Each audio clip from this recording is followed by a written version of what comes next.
Hey everyone, welcome back to the channel. The news we're about to share could change the lives of millions of Canadian seniors.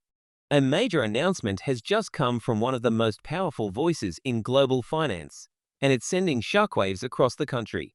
Mark Carney, the former governor of the Bank of Canada and former head of the Bank of England, has made an urgent public statement regarding the future of old age security in Canada. And what he said has opened the door to sweeping changes for the 2025 pension landscape. If you're a senior, approaching retirement, or have aging parents or grandparents relying on OAS, then this message is for you. Mark Carney's words weren't just suggestions, they were a wake-up call to the government, the financial sector, and every Canadian citizen. For the first time, we're hearing high-level proposals that could redefine when, how, and how much seniors receive from old age security. This is no longer just about speculation, it's about preparation. In this video, we'll explore what Mark Carney said, why his announcement is so shocking, and how it could lead to the biggest shift in retirement benefits we've seen in decades. We'll also break down how these changes could impact your monthly income, your retirement timeline, and your financial future as a Canadian senior. So grab a cup of tea, stay with us until the end, and let's unpack everything you need to know about this breaking story. Mark Carney isn't just another economist. He's a giant on the world stage. With experience leading both the Bank of Canada and the Bank of England, and serving as a top UN advisor on climate finance, Carney's insights are highly respected globally. In recent months, speculation has grown around his return to Canadian politics, possibly as a future Liberal leader. But even outside of official office, Carney's words carry enormous influence, and when he speaks, the political and financial world listens. So when he made a national statement calling for urgent reforms to old age security, it sent a powerful message across Ottawa. Carney argued that the current structure of OAS is no longer sustainable in the face of Canada's rapidly aging population. And it wasn't just a vague warning. He laid out specific, concrete ideas that have the potential to become real policy within the next federal budget cycle. What makes this moment even more critical is that it comes during a time when Canada is entering a demographic shift. For the first time in our country's history, more than 20% of the population will be over the age of 65 by the end of 2025. That's millions of people drawing from a retirement support system that was never designed to handle such volume or longevity. And Carney has issued a stark warning. If we don't take action now, we could be heading for a fiscal cliff. One of the most urgent points raised by Carney is the demographic imbalance that is threatening the foundation of our retirement system. In the 1970s, there were more than 7 workers for every senior. Today, that number is less than 3, and it's dropping fast. That means fewer working Canadians are paying into the system, while more seniors are living longer and relying on those same benefits for 20, even 30 years. Carney described this as a slow-burning economic emergency that could explode if left unaddressed. He stressed that while OAS is a cherished and vital part of Canada's social fabric, it's not immune to economic reality. With program costs expected to nearly double over the next 2 decades, and with the government already dealing with significant debt post-pandemic, something has to give. This isn't just about math, it's about values.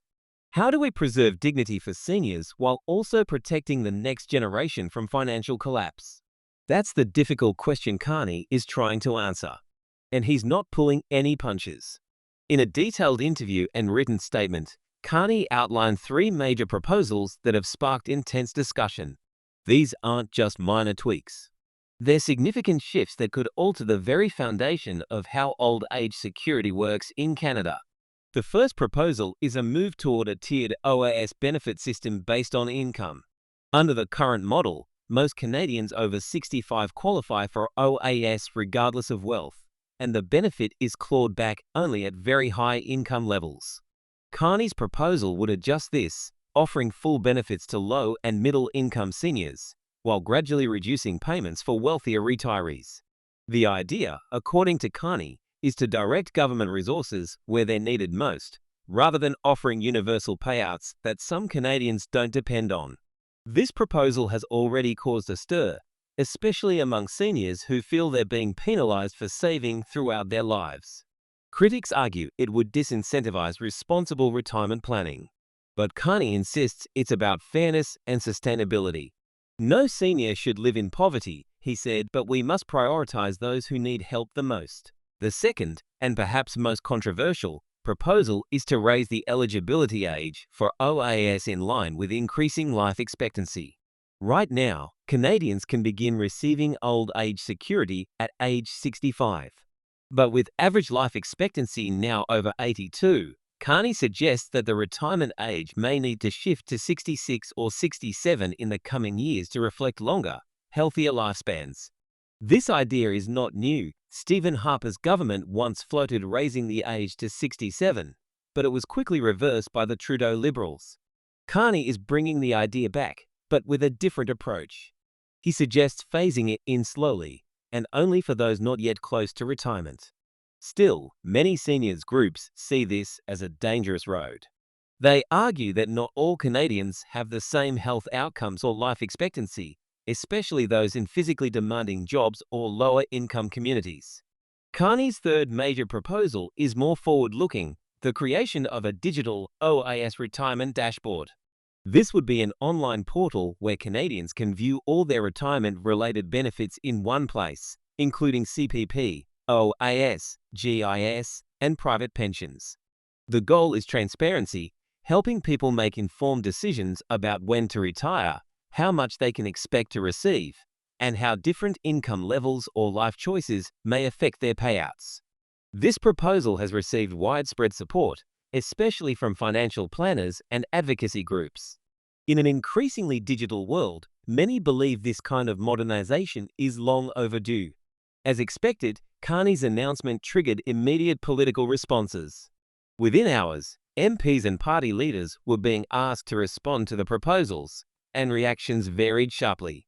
The Liberal government, while not formally endorsing Carney's ideas, called his comments thoughtful and constructive, adding that they welcome all expert input as we prepare for an aging Canada. Behind the scenes, however, there are reports that Finance Canada officials are already modeling how these reforms might look if adopted in part or in full by 2026.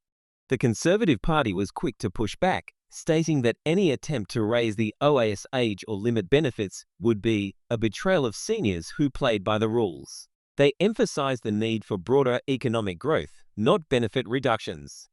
The NDP and Bloc Québécois both expressed concern, particularly over raising the retirement age.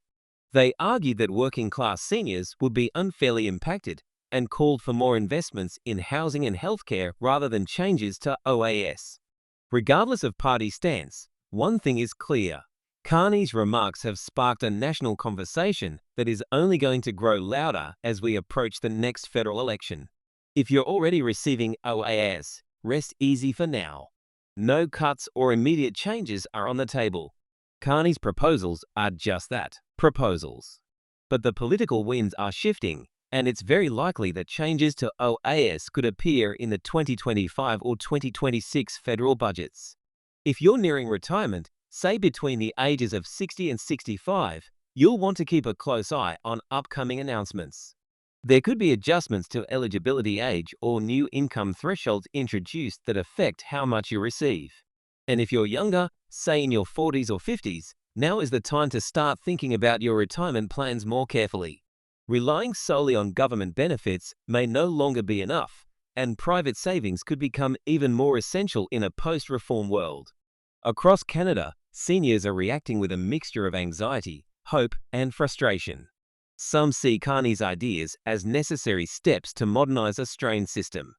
Others feel betrayed, arguing that they were promised a secure retirement and now face uncertainty.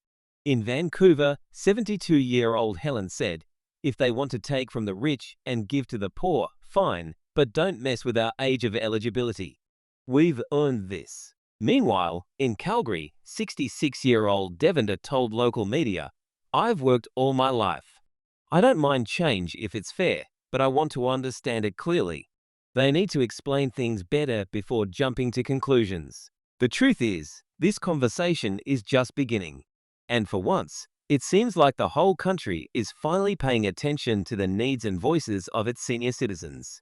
As these debates unfold, there are steps you can take to stay ahead. First, keep yourself informed. Follow trusted sources, read official updates, and stay subscribed to channels like this one. Knowledge is your greatest asset in uncertain times. Second, review your retirement plan. Speak to a financial advisor, especially if you're approaching retirement age. Understand your CPP, your OAS, your savings, and how these proposed changes might affect your total income. Third, get involved. Reach out to your Member of Parliament. Join advocacy groups. Share your story. The more the government hears from real Canadians, the more likely they are to design policies that work for everyone, not just the budget spreadsheets in Ottawa. Mark Carney's announcement has changed the conversation about retirement in Canada. Whether you support his proposals or oppose them, it's clear that old age security is heading toward reform. The question now is, what kind of reform and who will it benefit? In times of uncertainty, clarity is power. That's why we're here, to bring you the truth, break down the news, and help you plan your next steps with confidence.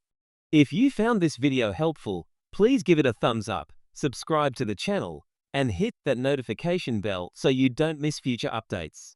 Share this with a loved one who might be affected by these changes. It could make a world of difference. Thanks for watching. Until next time, stay informed, stay empowered, and take care of each other.